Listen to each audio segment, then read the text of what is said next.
So because it's their personal, just talking about it. So. And then they're like, for me, it's like, need to like push their videos, the website, well, I've got to chop and change between 3 minutes, so I don't know whether it's just going to be easier.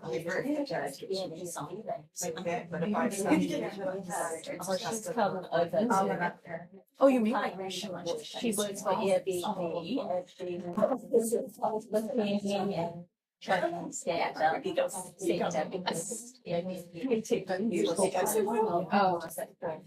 I already got it, like, sort of. Yeah, I got one thing too, but where are they? All right, well, I'll come sit up with yes. Yeah, and I'll hold your time. Yeah. Swinging on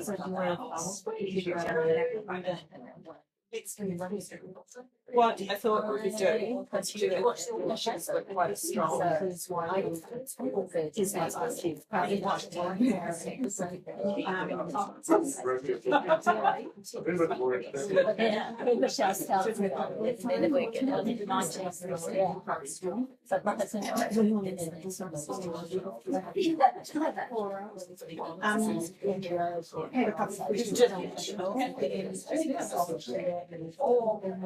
Yeah, so you guys are being live streamed. Yep. So it's a session and just like some of these will probably also like that you're not getting into it. Yeah. I'm expecting to work it up a lot of questions there, maybe yada because there's a lot we may know people better answer questions. So and if that's the case, we will take them and we'll get someone to answer. So we do have to start on time because of that, even if there aren't people here. So what time is it? So 2 minutes. 2 minutes start or 2 minutes? 2 minutes to start. Are we allowed to use the fire gloves now? Hi.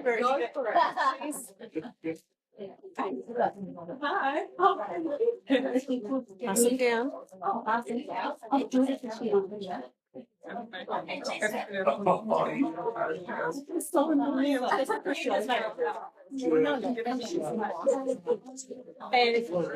There you go. There you go. I picked the right place. You know, certainly did. If you get advertised that, you might have had more people. You know what these are? It is delicious. It is. Okay. Hi. I'm Judith. Sarah's got weird. Long time employee from New Zealand and good friend of Kate Cashier, Kate Russell. We got a couple of cards. So, yes. Nice to meet you. Someone. Thank you. So, Gosh, is that good? And they've given us lollies. Okay. No, I better not. I'll eat the whole bag. Do not get back. That's not safe. Are they keeping close to us? Okay, they're kiwi, but they're really good. All right, my friend. Oh, they're the best in the freezer. Right when you are. No mai, haere mai, kia ora koutou katoa, ko Sarah Scott Webb, toko wingoi. Welcome everyone to this breakout discussion on trafficking in the Pacific. Welcome to those of you joining us online. Unfortunately, you do not get the pineapple lumps that those in the room are having. I'll just get my technical assistant onto this. I had to do it this morning, so here you go. So no mai, haere mai, and welcome. My name is Sarah Scott Webb. I am the director of the Oceania Freedom Network, which is a new network in the Pacific working to strengthen collaborative responses to human trafficking, exploitation and modern slavery in our region. I'm based in Otatahi, Christchurch in New Zealand. It is super exciting to be able to facilitate this conversation today because, as we will hear, the Pacific region is one that is often forgotten in global conversations around trafficking. Yet, it is a region facing multiple and complex challenges that are contributing to increased vulnerability to human trafficking and exploitation. There are challenges like climate change, high rates of gender-based violence, increasing transnational organised crime and drug trafficking, cultural dynamics, challenges of geography, inadequate legislation and enforcement. And we will learn about some of this today. We will also learn how diverse our Pacific region is. But in saying that, we are going to acknowledge at the start that those of us here today don't represent the diversity in our region. We three are from Aotearoa, New Zealand. Judith, who is on screen and who was unable to be here because of visa challenges, she's pre-recorded her talks. But funding limitations meant we were unable to bring more NGO voices to this discussion today. We hope this can be the start of an ongoing conversation that can become truly representative of the region we call home. There are many nations in the Pacific region. They each have unique trafficking challenges. There is much that we could discuss, but we are only going to speak to what we know and from the experience that we each bring. We aren't going to be discussing what's happening in Australia or New Zealand, other than to acknowledge the regional migration and exploitation that occurs from the smaller Pacific nations to the larger ones. Our speakers do bring a diversity in perspective on our region. Judith is speaking from a grassroots community organisation in the Solomon Islands. Synteche is speaking from an academic lens. And Barbara Ann, the perspective from a donor development organisation working with partners throughout both Asia and the Pacific. So it is my great pleasure to introduce our panellists today. We are going to be doing a hybrid panel. We're hoping the tech goes well between Judith on screen and our live speakers. So I will hand over Synteche and Barbara Ann. Welcome. Thank you. Please could you introduce and just tell us a little bit about the work that you guys are doing. Everyone's heard from Mary. Okay, kia ora koutou, bula manaka, maloe lele, taloka lawa. I'm definitely not going to cover all of the languages of the Pacific, but I want to honor my fellow Pacific peoples anyway. I will work on that. And aloha, even though Hawaii is part of the US, it is a Pacific nation too. They did not seem sovereignty, just say. Anyway, in terms of my background that you didn't hear this morning already, so I founded the Pacific Survivor Collective, and that came about because there was really a lack of representation from survivor perspectives within the Pacific. So, like everywhere, not just within Aotearoa, New Zealand, but across the Pacific. And that's within the Pacific diaspora as well. So there was a lack of representation of Pacific survivor voices in the US and in other parts of the world. And so my job was to try and bring us together with, you know, the geographic isolation. And that's really been a slow burn because as Pacific peoples, we work on island time. And if you're not engaging in some kind of food-based connection, it's incredibly hard to bond and get people together. So it's a work in progress, but we've grown and there's now a dozen of us, and not all of us are Indigenous to the Pacific. It can just be people that are based in the Pacific that have survived human trafficking. You've already heard a lot about my background in other areas, including my academic background and my role with the Global Commission, but a little more on that. So in terms of serving as a permanent member, I provide Pacific representation to the Global Commission. I'm currently the only member of the Commission that provides any Pacific representation. So that's a little about me. Oh, and I didn't say this morning, but since we're in the Pacific panel, so my name on screen, not on the screen earlier, is Synteche Collins. Collins is not my real name. That is my colonial and legal name, and I'm in the process of reclaiming that to my original Indigenous name, which is Takurangi Karera. So I will soon be Synteche Takurangi Karera and relinquish my colonial ties. So that's me. Kia ora koutou katoa, Pulavanaka, Pulapalava, Kirana, and warm Pacific greetings to all of you. I'm Barbara Ann and I work for Tearfund New Zealand. So I lead the modern slavery programming across Asia and Pacific regions. And Tearfund New Zealand is a faith-based international development and humanitarian organisation. And for over a decade now, we've been working with local partners to address human trafficking. And through this, we try to do it in a much more locally led, sustainable and trauma-informed way. And some of the countries that we're working in are Myanmar, Thailand, Nepal, Sri Lanka, and also Fiji and the Solomon Islands. And the work that I do is I support our partners to design and manage the program. So we do that jointly together. And we work in areas of prevention, so around livelihoods, education, survivor care as well, and also strengthening access to justice. And that's both in the formal justice, but also in customary justice as well. And I guess another one of my roles is just trying to bridge the gap between community realities and donor requirements. And so just to make sure that our programs are impactful, but also ethically grounded. Thank you both. And now we'll just hear a brief introduction on screen from Judith. So, hello everyone. Name me Judith. Me from Solomon Islands. Hello everybody. My name is Judith Talai Kiriau, and I'm presenting here from the Happy Isles of Solomon.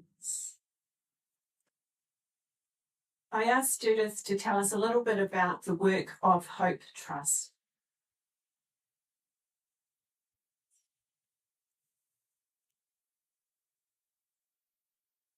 So, Hope Trust is a locally led organization that started way back in the 2014.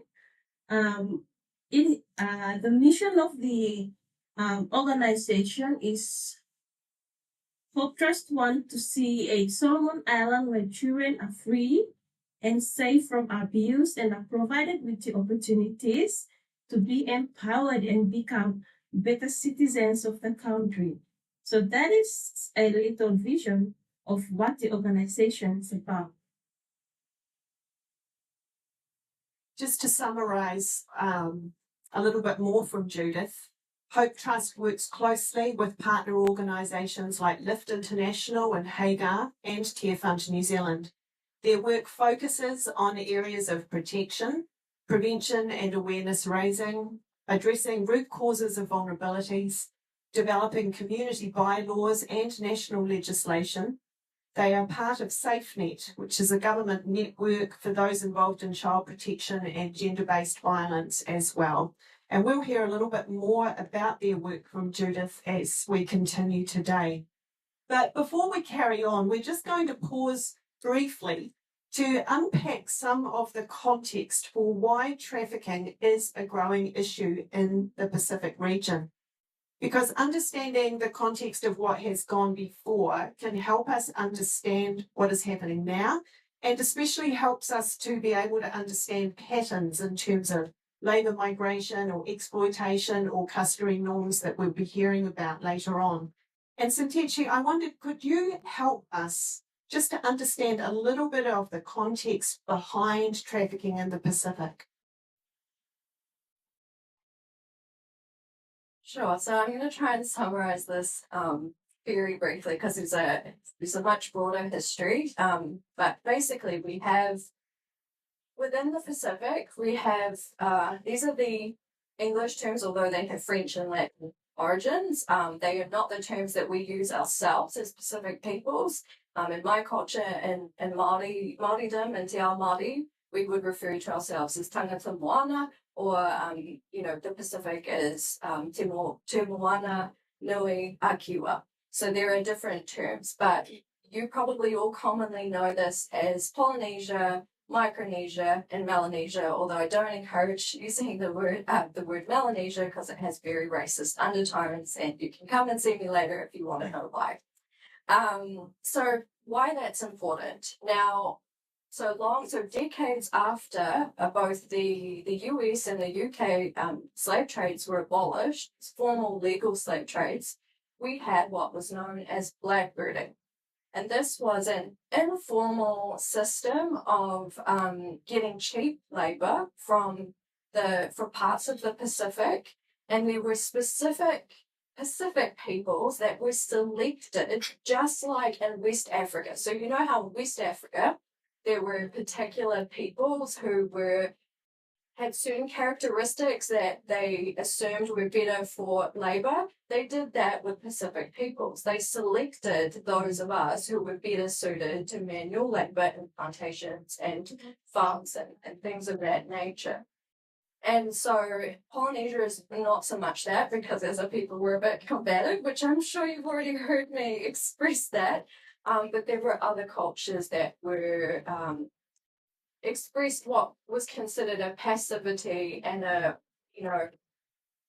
quality where they're more accepting of people subjecting them to that kind of situation. And so this also happened with parts of Asia as well. So we had indentured laborers who were brought over from India and China, and so that's why we do have intergenerational representation of Asians who didn't migrate to the Pacific for just for fun. So that's a little context of what actually happened and what was our informal slave trade that happened. And unfortunately, over time, that became normalized, and we have what's considered descent-based slavery, where you would essentially intergenerationally normalize that behavior of working and being in those settings without fair pay, and often there's debt bondage that accompanies that. So that's a little context. I won't go into the broader stuff. If you want to know more, feel free to come. Thank you. I think it's important for us to understand that trafficking in the Pacific isn't a new phenomenon. It has long historical roots, as Synteche explained for us. So I'm going to keep to you as well and just ask, following on from that, we're all here at the Asia region anti-trafficking. Why should the Pacific region be here? So I think most people know that we get lumped together anyway, in issues. I know certainly at the Global Commission, I'm always fighting, like, why is Pacific always with Asia when we have very vastly different needs? And I always say, I'm from both cultures. I'm Asian and a Pacific Islander. We have very different needs. But I think the reason why we're grouped together is not just geographically, being close together. I think it's the nature of how historically as well our cultures have been connected. There, from an anthropological standpoint, there's apparently evidence to suggest that we've got like Taiwanese roots, we've got Asian roots that have extended into the Pacific, which is why, many of us have those features. And our trade routes, and there's quite a lot of connections with Asia, and I feel as well the things that are happening with climate change, which I know that Barbara Ann will go into later, are also interconnected. So there's a number of reasons why I think we should be here and we should be having this dialogue together.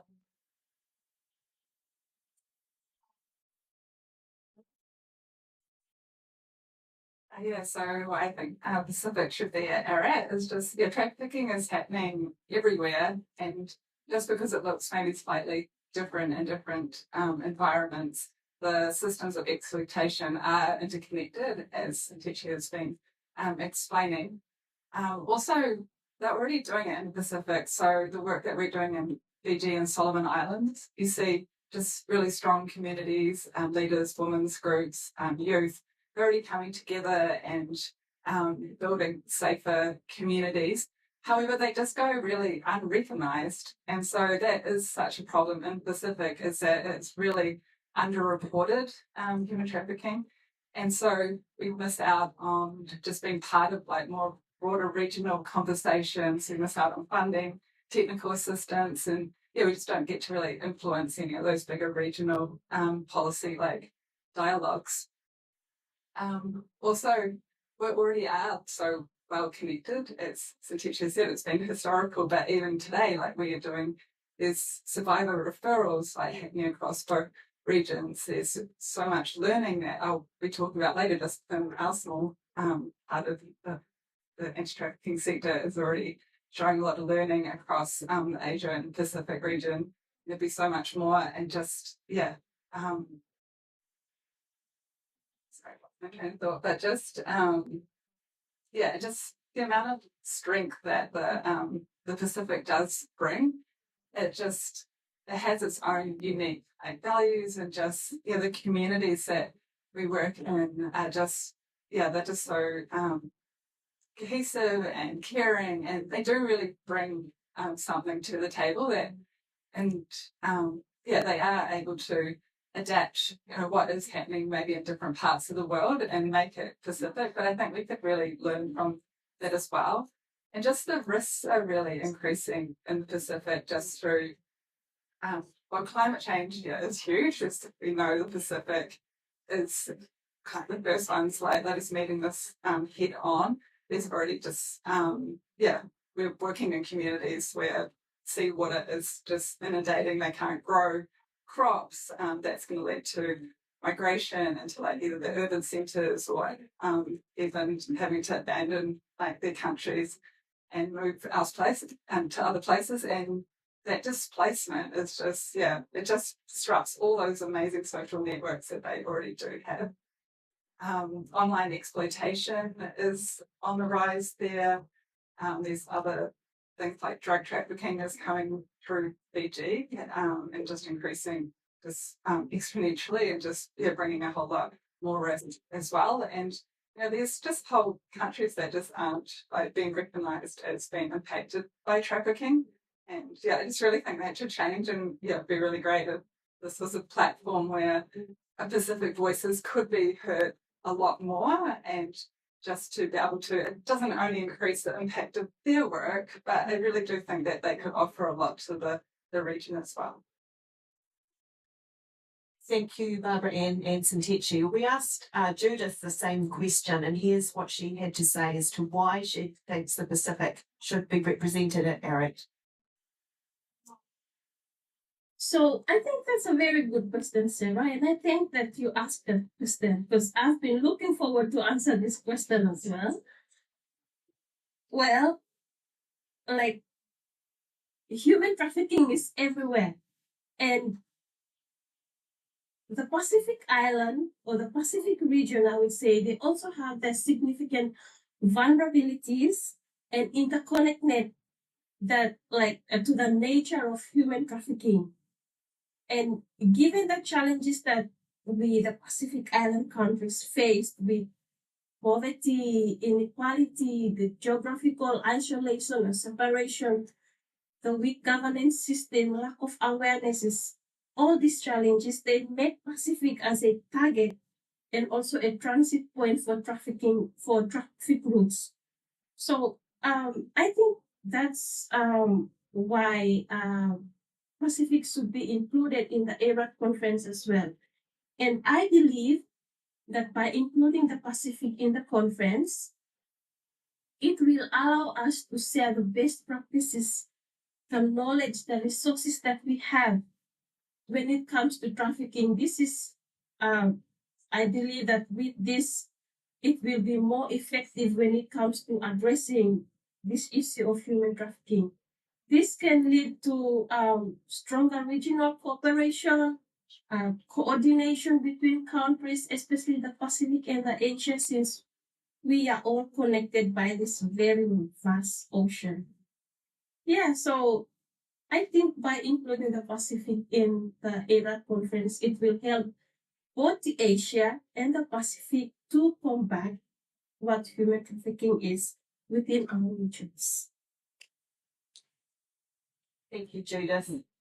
So Judith made the point that we are all connected by one ocean, the Pacific Ocean, and that for us who live in the Pacific, it's a big part of our identity. But we also know that one of the prevalent forms of trafficking and exploitation that occurs in our region is the exploitation that occurs on fishing boats within our waters. Barbara Ann, I wondered, are any of your partners seeing evidence of this in their nations? Yes, both in Fiji and Solomon Islands. So it's not our core focus of our work, but they do get referrals of survivors that have come off fishing vessels that have been in exploited conditions in the Pacific waters. They've also helped with identifying those survivors of human trafficking, so helping save the Ministry of Immigration. And the countries that these survivors are coming from, the Philippines, Malaysia, Indonesia. So, and unfortunately, there is really no services in either of those countries to help those people. So they do get, I mean, they do say repatriated, but I mean, I'm not sure where they do end up when they do come back. So that's another reason why we need to work more closely and just be able to have partners in this region to be able to refer on. We're now going to hand to Judith, who is going to explain for us a little bit about the human trafficking that Hope Trust is seeing on the ground in the Solomon Islands.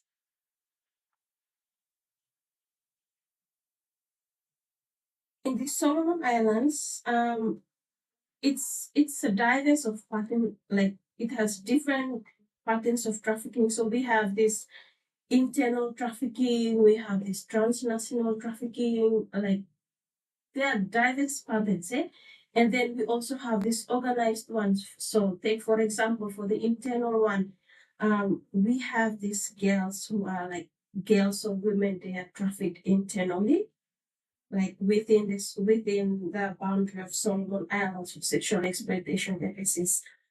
And then we also have these foreigners, females from foreign countries being trafficked into Solomon Island to do sex work. So they are also exploiting these foreign girls coming into the country. And then we also have men from other countries being trafficked in the country as well to work in loggings, to work in fishing industries. So these are the diverse pattern of trafficking that you can see in the Solomon Islands. Excuse me, sorry. When it comes to the type of trafficking, like you can see that there's commercial sexual exploitation. That's one of the types of trafficking that has been identified. There's forced marriage, or we can say child marriage. We can see domestic servitude or domestic servants. We can see there's child labor, there's forced begging, there's debt bondage. So these are all different forms of trafficking that has been going on within the country. So when it comes to the commercial sexual exploitation type of trafficking, you can see that it has its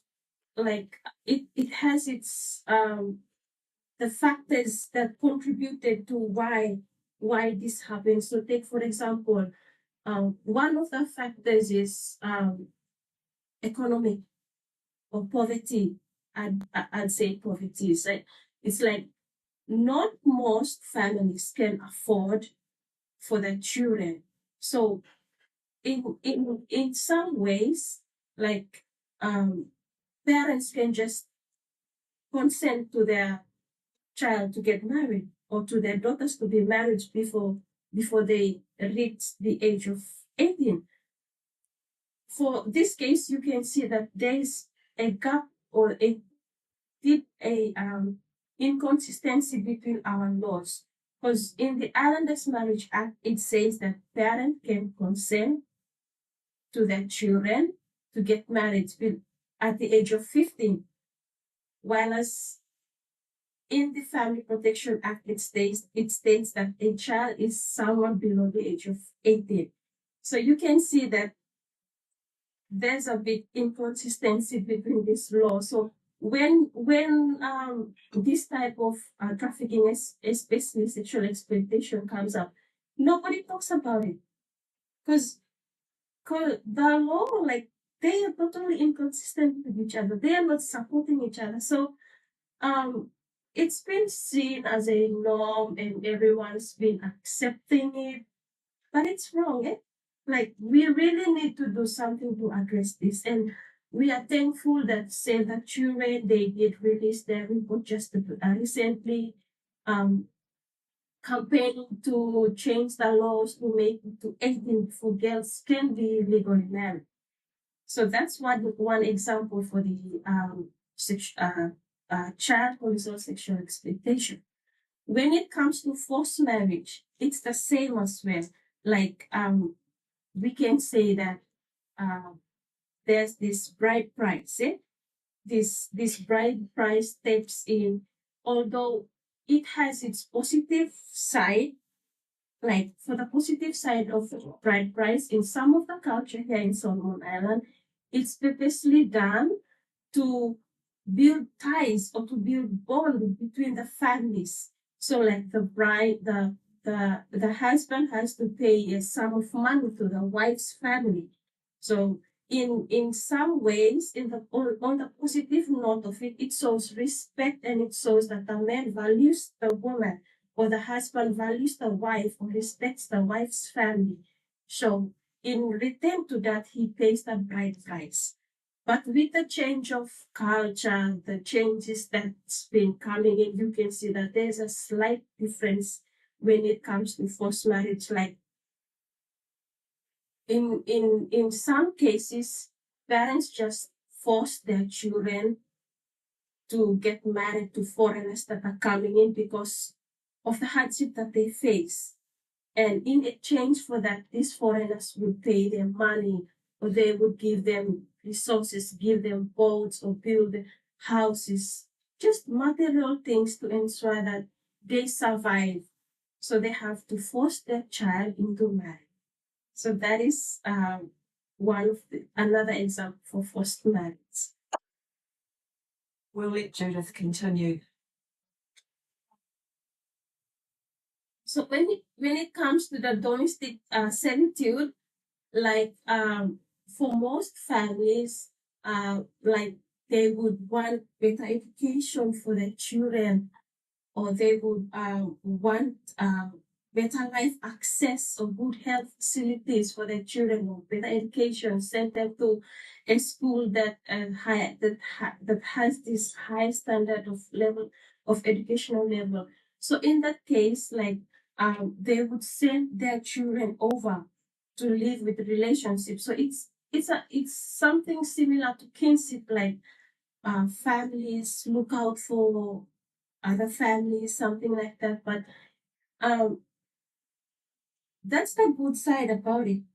But then on the bad side of it, you will come to see that they will experience forced labor, they will experience exploitation, they will experience forced begging.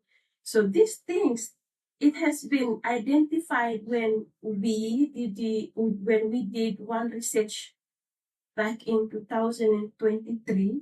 We came to identify all these things. Like, some children, their parents live out in the community, but with the high expectation that they are sending in their children to live with relatives in town to access better education, access better life, better health. But instead of sending these children to school, they use these children as house girls. They use these children to go on the street and beg. So these are life issues that's like, it's happening within the context of Solomon Island, but, like, nobody talks about it. Like, it's there in the report, but what can we do to address it? to ensure that these children are safe, to ensure that these children also have the same access to education, health services, to ensure that these children know the service providers that are available to them.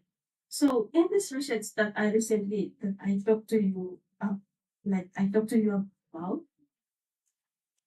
there's 90% of these children, they don't know the services available for them, like the service providers that deal with children, like they don't know, like if this service ever existed. The only service provider that they know existed is the police, and then the clinics or the hospital, and then it's really sad when you see this, like these children, they also have like a life that should be equal to everyone else, but it's limited to certain factors that it's like a barrier for them to excel in life. So this is an example when it comes to domestic servitude. And then another finding that we come to see is with children who have been adopted into the families. So like they get mistreated. So like it's although it's part of our culture, like I mentioned, bride price, when it comes to child adoption, we also practice that in culture, but then on the bad side of it, we see that children get to be exploited, they get to be seen begging on the street for survival, and all these things. So it's just heartbreaking to see that these things are happening, but no one's ever thinking about it. Yeah.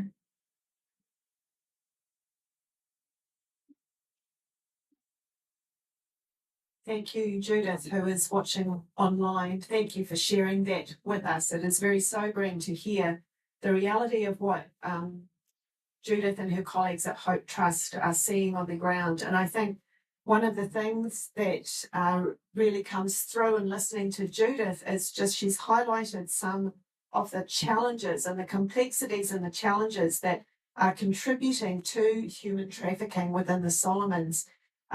Barbara Ann, I wondered, what are some of the other challenges that your partners are seeing throughout the Pacific? I know we've talked a lot about climate change. Perhaps you could, just describe in a little bit more detail, like how is that affecting your partner organisations and how is that contributing to a rise in human trafficking?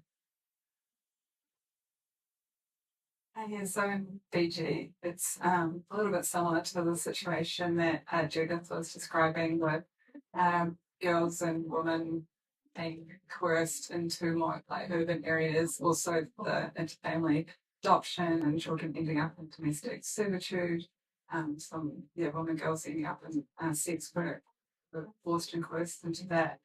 And some of the push factors, like I said before, is around climate change. So there's the rising sea levels, there's just repeated cyclones, there's just flooding, drought in some areas. And so that is just a real push factor for like rural communities that's their food security. And so when the climate pattern is changing, when they're planting and things like that and harvesting, that all has to change, and you've got to have then climate resistant crops, and they've got to have access to that knowledge and technology, and so it's quite a lot. And then there is the pressure for them to maybe migrate, but they're very connected to their land, like that's where their ancestors are from. It's just it's like their ancestors, they just have such a connection to the land. There's often also the economic security. So if they are on the coastlines, where the water is coming in, fishing is their biggest economic security. And so even if they move further inland, they would lose those rights. So it's quite a complicated, complex situation, but it is a push factor for there's no opportunities or food security in these villages. And so when girls are pushed more into urban sectors or even overseas. Climate change is a big one, and as I said before, is impacting whole countries, and it's only getting worse, and so it's something we really need to be thinking about. And also, I mentioned before, drug trafficking. So Fiji it's just really, I mean, it's been there for a while. I know there's been like big busts there, but it seems to be just from working like there, just in the last couple of years, just the increase has just been exponential of just like this, it's just used as this drug trafficking route. And so drugs are just prevalent. It's so cheap, like to buy methamphetamine in Fiji on the street.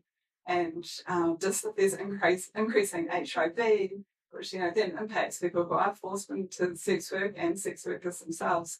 They're doing things which they call like Bluetoothing, where some people will take drugs and they will take the blood out of their arm and inject it into someone else. And there's all these like health issues that are going on. And I think it really took Fiji by surprise, but and just the amount of social harm and violence, and we do know that drug trafficking and human trafficking, they're often seen together. So that's a huge risk for Fiji. And also the online exploitation. So we have seen cases in other countries where we've been like working with the police just as just to try and just because there's just not this knowledge. Like we already know there's a huge generation gap when it comes to social media, but I think it is even bigger in the Pacific because this technology just hasn't been as widespread. And it really is, especially as they're getting more connected with internet. Internet's getting cheaper. The cable is reaching more and more countries, and it's spreading. And so I just don't think that's just another thing that they're not so ready for. And I think it's something in Asia that you have been working with for a while. You have whole departments I know in Thailand that are set up to work in this area. That's another area. Also, Sarah mentioned before, just the risk of labour exploitation that is pushed for seasonal workers to go to different countries, and that brings about exploitation. It also brings about a bit of a brain drain because it's often quite educated people that are getting these seasonal work jobs, and so that takes a lot away from the countries that they are from, and so that erodes those social services like education, things like that. Obviously, it does also bring some positive benefits as well. So it's definitely a nuanced issue. And just I guess the risk of even people using more informal migration channels. So if they can't, say, get a visa in maybe like New Zealand or Australia, that just increases the risk of harm to those people as well. Yeah, so I just want to pick up on both Judith and Barbara Ann's comments, starting with Judith. Now, I haven't really worked this through in my research, so please don't normalize the term. Certainly not until something is published formally and can be cited, but I've been working through the concept of cultural corruption. Now, no culture is perfect, right? But something that I have observed and certainly been, I guess, researching for myself within the context of my particular piece of research is that because, as Barbara Ann already said, the sea is us. We are the sea, that is our reality. We are the people of the sea. We are the people of the land. And that is so deeply entrenched in us that basically what happens is that there is a sense of desperation that occurs, and you seek other ways of sustaining your way of life because you can't engage in a subsistent way of living. Right? You can't live off the land in the same way.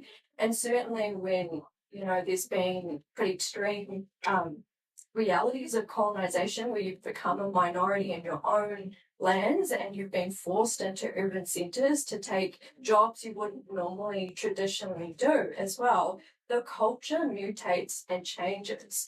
And I'm not denying that there are evil people in this world. I have seen evil in the eye, so I know that that is a reality. But I think that there are just generally things that are morphing and changing within these cultures that we didn't naturally do. Like in terms of our customary rights and marriages and things, they were part of the way that we negotiated land and territory as tribes.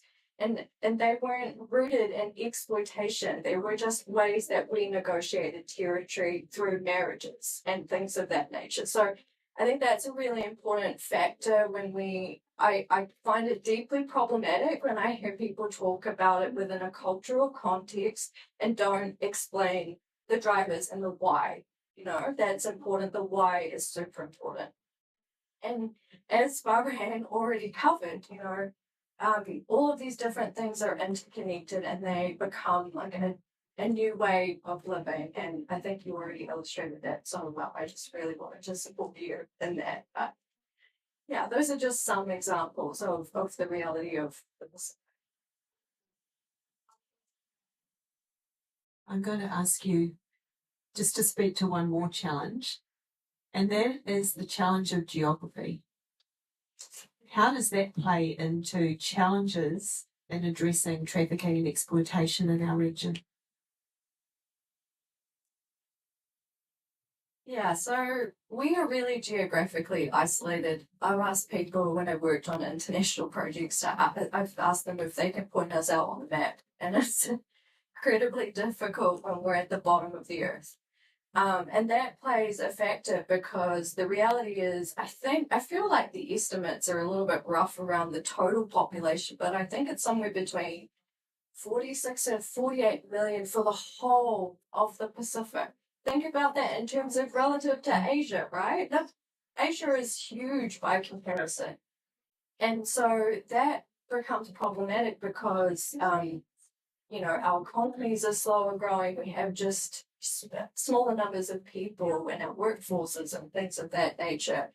And then, as Barbara Ann already mentioned around connectivity, I really struggle with some of the survivors that I am connected to within our collective who live really rurally, because I get safety message check-in every 10 days by WhatsApp. And sometimes I panic if it's out by a couple of days because I don't know if they're safe because they're putting themselves at risk to try and disrupt trafficking, from a place of their own lived experience. And my first and foremost, their safety matters to me, so that's the reality of connectivity. And I know many rural areas in Asia know this, that Wi-Fi and phone connection is really problematic. And that's made worse when our islands are so far apart. There's some of our smaller islands and Micronesia, the flights are so irregular to even get there. Even if I wanted to get on a plane and go meet fellow survivors, I'd be waiting quite a long time just to get there and back to be connected with them. So, we face much different issues in the Pacific just because of the isolation alone. Yeah, just adding to that, in Fiji there's over 300 islands, and so in a lot of what we call like the outer islands, there are no police or other social services, so the referral pathways aren't there for survivors, so they are suffering in silence. And also another big thing in Fiji is that there is a culture of silence because, and I guess how I've understood it is often like there's that culture of silence within a family that often won't talk about, say, like sexual abuse or things like that. Well, in Fiji, it's the whole village is like interconnected, and so they also don't want to talk to outsiders, and it's a way of protecting, but it also it just perpetuates the problem. So trying to break that culture of silence is been a big thing for us. Thank you. I know Judith has spoken about that as well, just the culture of silence, and alongside that, the challenges of just a lack of awareness, not just of what is happening, but in terms of what to do. So we're going to sort of start to change track a little bit. We've done a pretty deep dive into looking at some of the issues that are going on and some of the complexities and challenges that we're facing.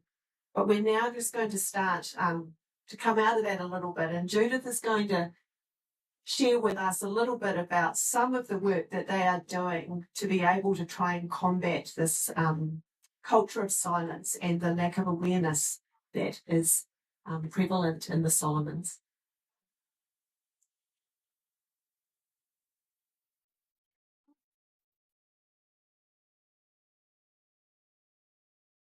That currently dealing with human trafficking. Here in the Solomon Island, it's only the immigration, that's the government ministry, that they have the mandate to deal with human trafficking. And then we have the IOM, and then we have Hope Trust. And then if there's other services that I'm not aware of, but these are the only three organizations that I know that they deal directly with human trafficking. So what we did is we raised awareness through radio talks. So they did these radio sessions and they do talk shows. And then also we also participate in stakeholders meetings. We have this advisory committee for anti-trafficking. It's called the ATA. So for this committee, they are the ones that dealing and trying to address the issues when it comes to human trafficking, and to ensure that there's more collaboration within the government ministries and the NGOs that dealing with trafficking. And then we also do awareness raising in churches, like I mentioned earlier. In schools, we also do rollout trainings. So we also conduct trainings for all our frontliners. So we normally have this training for frontliners.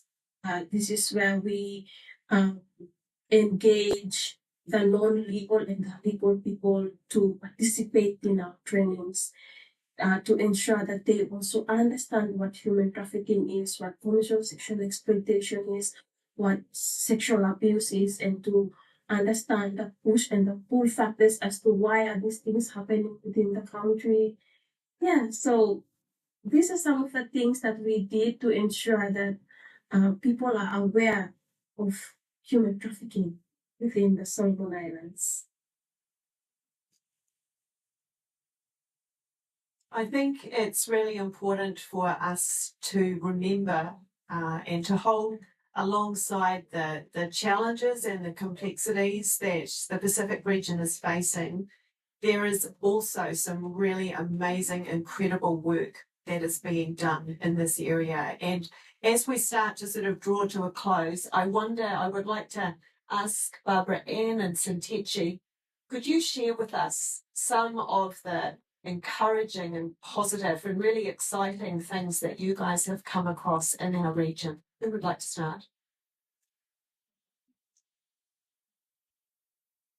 So one thing that Judith is involved in is supporting communities to come up with bylaws. So, and often these communities they work in the Solomons are quite isolated and they don't have access to police so much, and so they do have their own communal justice systems, and so it's been working with the communities to come up with ways to keep their communities safe, but also to decide by the community like when it is important to actually refer to the formal justice system. So just bridging, which is quite a big gap, but that is something that Judith has been working tirelessly on, and Hope Trust has for the last 4 years. And also another partnership we have is with so Homes of Hope in Fiji. So they've developed the Thumbs Up program, which is around child protection, and they're rolling out to all the early childhood centres within Fiji. And that's something they're training the Solomon Islands team to roll out in the Solomons. So it's been really great to see this regional cooperation happening. And also the bylaws example has also inspired Fiji to take that approach also in Fiji. And also Judith was talking about that training for frontliners, and so that is something that so Lift International has been supporting Hope Trust for the last 4 years and has done training around survivor like identification, so because that is something that is lacking within with police and immigration and social welfare departments, just to be able to identify who the victims and survivors are. And so Lift International has done training themselves and has also been training Hope Trust so that they can also deliver this to frontliners. And this is work that I have to actually give credit to the Ministry of Foreign Affairs and Trade in New Zealand. So they've been supporting us for the last 4 years. So it's been enabled us to do a lot of this cross-partner learning. And also we have a lot of private donors as well within Tearfund New Zealand that has also enabled and supported this work. Other areas that we've been working in is we have an amazing partnership with Hagar. So Hagar Cambodia and Hagar Vietnam have been supporting both of our partners in Fiji and the Solomon Islands around trauma-informed care and trauma-informed counselling. And so they even train the trainers with them so that they can actually train other service providers within the country just to improve just how survivors are supported in social services through the justice system. Another amazing partnership. Also from Lift International, which also comes from Thailand, it's just a multidisciplinary team approach of within the formal justice system of getting prosecutors and the police and social workers to come together. And that's something that's really lacking in Fiji. Actually, in Solomons, they're doing really well. But Fiji, there just has seemed to be this lack of trust. And that's something that Lift is helping us at the moment, is to build some of that. And also I was talking about the issues around climate. So we were able to access some climate financing over the last 2 years from the Ministry of Foreign Affairs and Trade. And so with our partnership with Green Minds in the Philippines, they've been helping our communities to develop in Fiji to develop climate smart gardening. So it's just a small initiative, but it has actually made quite a big impact of just being able to have raised garden beds so when flooding comes through it doesn't take cook all their food. And a lot of these are kitchen gardens, but a lot of people are entrepreneurial, so they've set up like multiple raised garden beds, and so now they're able to sell some of the extra and also support their neighbours and like their schools and their churches, and so that's been quite an incredible partnership as well.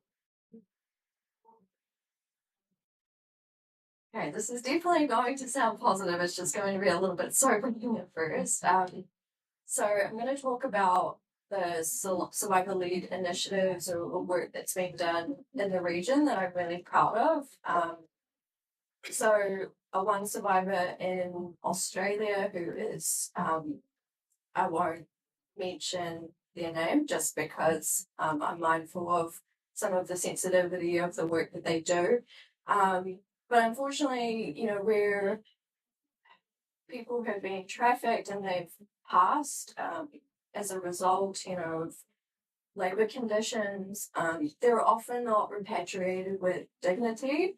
And what one survivor is doing, which I'm so deeply proud of, is ensuring that they are repatriated and in a culturally sensitive way, and in a way that honours them too in their afterlife, which I think is really beautiful. And I'm not sure if I've heard that. Maybe this is happening in Asia, and I just haven't heard it yet. But I think that's a really important thing, that process as well be honoured.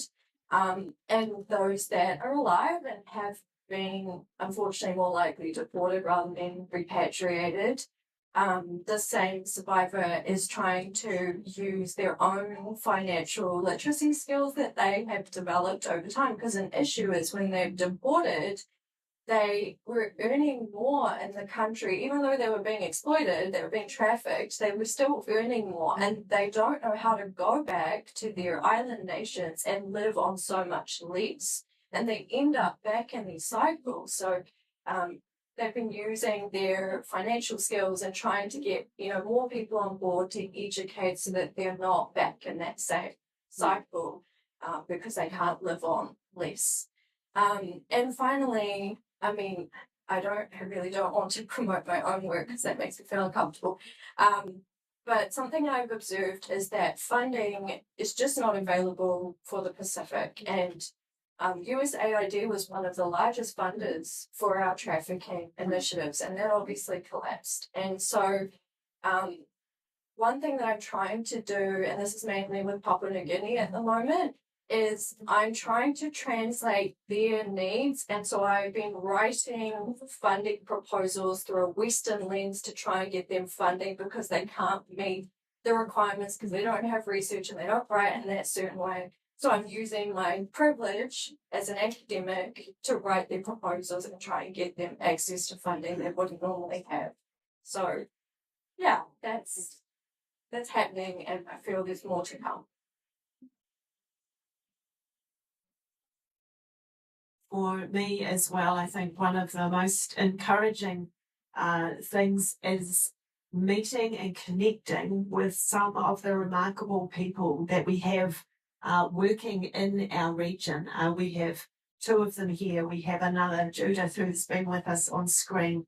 And last week we were able to connect in with another remarkable woman who lives in Papua New Guinea. When we realised that we were going to be doing a hybrid panel, we thought, I wonder, can we find some other voices to speak into our session today? And we were connected with Major Valina Inga from Papua New Guinea. Unfortunately, we did not have time to interview a ARAT-specific interview, but the Salvation Army have given us permission to share part of an interview that they did with Major Valina in May of this year after she was awarded one of 8 Women of Courage Awards from the US State Department for her work in addressing modern slavery in Papua New Guinea. So we're going to just have a listen to Major Valina as we close. Coming from developing countries, education and health and job opportunities are very few or very rare. So to make ends meet for, oneself or family, we need to find easier or, quicker employment. And so most of the modern slavery and human trafficking cases are often seen through very low income earning, even though they work long hours and are most affected, especially the young girls. And also these girls who are brought into the city for better education, maybe. And instead of, they've been finding good education, they are used instead as housewives or, sex slaves or, all that stuff. And for me, girls are important. For a family to have a girls is very important. And so identifying the key issues in the modern slavery and human trafficking cases like sex exploitation, domestic servitude, promising a good life, and it's not happening. So as a volunteer at that time, and now the national contact person, I have done so many workshops, trainings, and awareness all across, say 60% of Papua New Guinea with the team that I have trained as trainers. Have all come on board and we are working against these issues. It probably all comes back to us as individuals. We identify what are our capabilities. What I can do, the other person cannot do. And sometimes the other person who cannot do is the one that's caught in, what do? I don't have the power. I don't have the strength. All I can say here is we all have problems. We all face one way or the other, whether it be gender-based violence or whether it be a disciplinary matter at home. All these problems have to be answered somehow, somewhere, by somebody. And so if we know those problems and we don't respond to them, then violence escalates. And we all experience this because we all come from a family and from a community, and none of us here will say that we do not know what's happening. All of us definitely will say that there was a death, someone died, someone passed on because of a domestic violence, because of a gender-based violence, because of a trafficking case. I would say you look around your community. There are many entry points that you can find. There are health services that you can go to. You can talk to the doctors openly. You can talk to the nurses openly. This is what happened at my home. You can go back to schools. We have the guidance teachers in schools. We have the chaplains in schools. We can talk to them directly and open up to them, share our problems with them. We have families. We have community leaders. We have village court leaders, when we speak openly about these problems, we will find that we have done something for someone who has come. Okay? And so speak up. Speak up. Report the cases to those partners that I have mentioned already. The little I can do makes a big difference. The little you can do will make a big difference. And so my probably final words I'll say is to everyone, take the lead. Take the lead. You have nothing to lose and everything to gain. And the foundation of it all is love. As we reflect this week, I think it's more appropriate when we are doing this interview, we reflect on what God did for us. We can do something for someone else.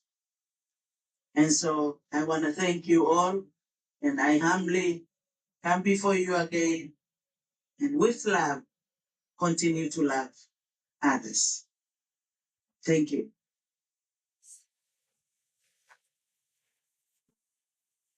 What an amazing woman who, did you hear who there? She has been able to reach 60% of Papua New Guinea with awareness raising with her and her team.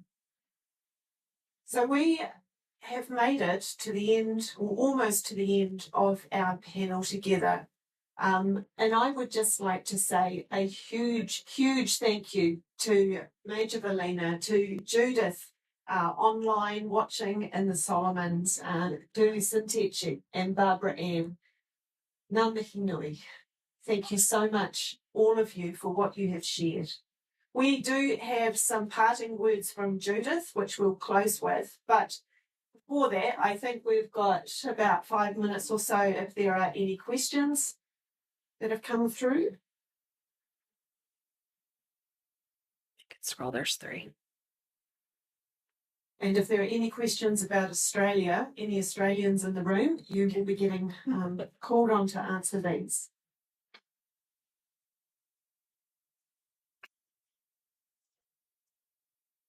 For those of us working in Aotearoa, within organisations connected across other Pacific nations, what could authentic and equal connection and collaboration led by each nation look like?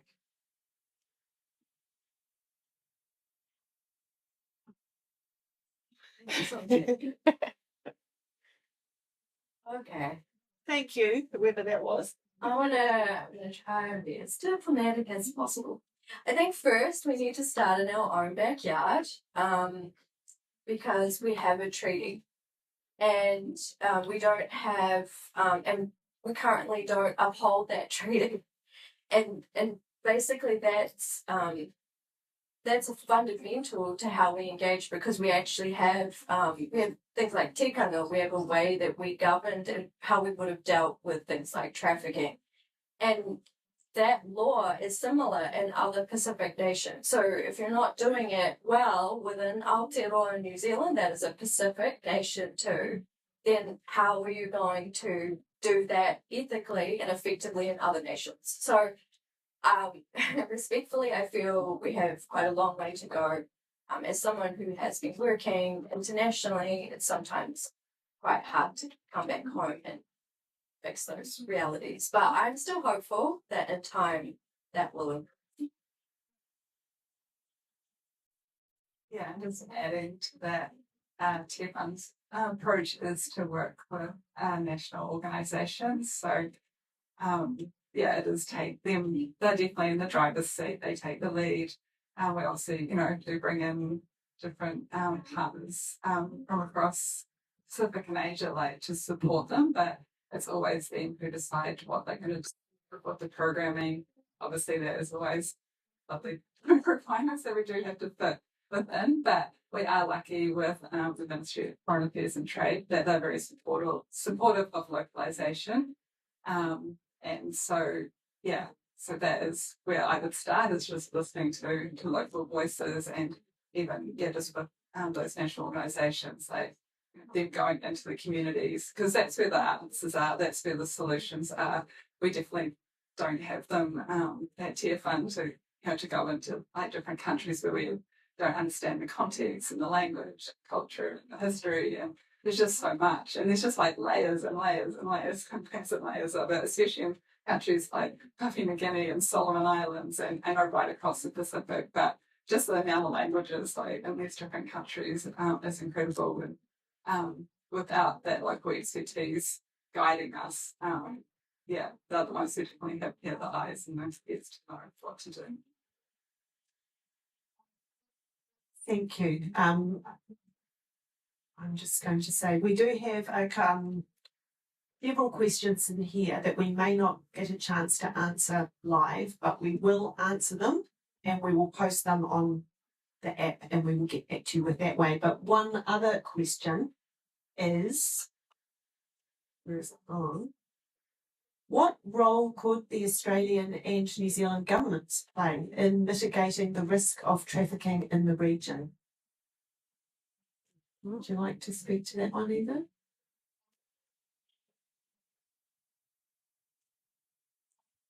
I'm going to highlight actually something that Australia is doing really well. Yeah. So I had the privilege of working and advising on the Australian Counter-Slavery Alliance, International Counter-Slavery Alliance Project, ACSA. And basically what I observed is that there was a greater sense of engagement with the region, not just as kind of funding partners, but really just understanding the challenges meaningfully. And Barbara Ann already communicated this. It's like, first listen, in my language, when we say whakarongo, which is our word to listen, it actually doesn't mean just to listen, it means to listen fully, to be completely present when someone tells you that something is not working or needs to change. And really Australia, I feel, is certainly leading that over us. Granted, they have far more resources than us. They're a much larger country, they're borderline a continent, but they are doing that well and doing greater engagement. I'm hoping that a bit more into the Pacific will happen, but certainly they're doing that much better in Asia. And so, yeah, I think maybe we could learn a thing or two from Australia. Yeah, I guess for us, we've had climate financing for the last 2 years, which we've been able to integrate within our anti-trafficking projects. Unfortunately, that is coming to an end. So, I think the New Zealand government would be great if they did reconsider that and, just thought about, the importance. Climate change is a big thing in the Pacific, and just being able to support NGOs and local organisations to actually address these issues in their communities. Thank you. I think one of the things we all know too is that for us to be able to combat any trafficking anywhere, it takes all of us. It takes government, it takes NGOs, it takes churches, it takes individuals, it takes us all to be working together. We are going to close. We're going to hand it over to Judith, who has a parting message for us at ARAT.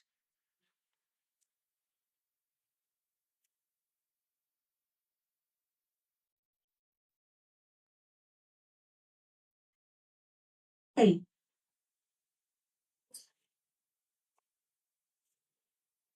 I would like to say that the Pacific has been silent for far too long when it comes to understanding human trafficking.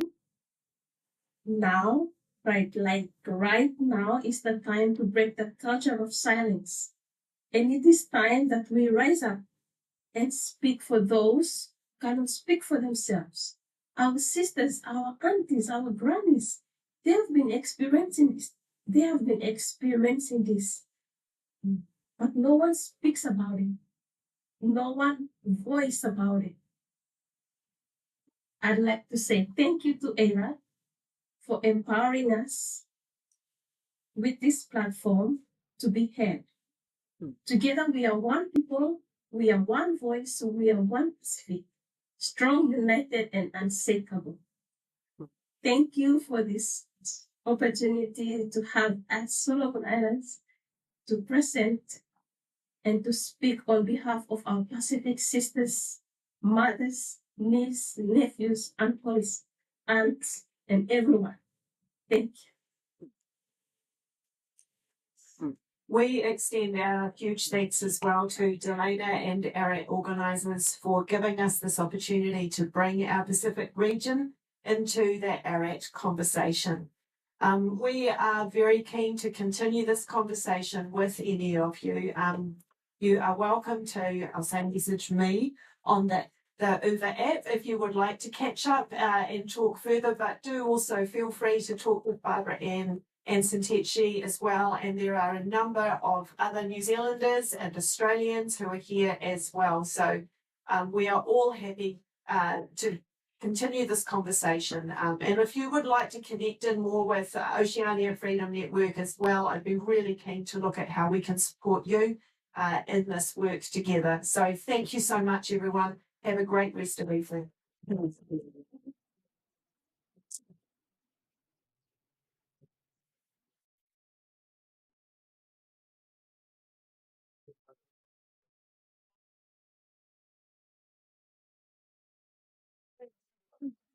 Yeah, it was really interesting. It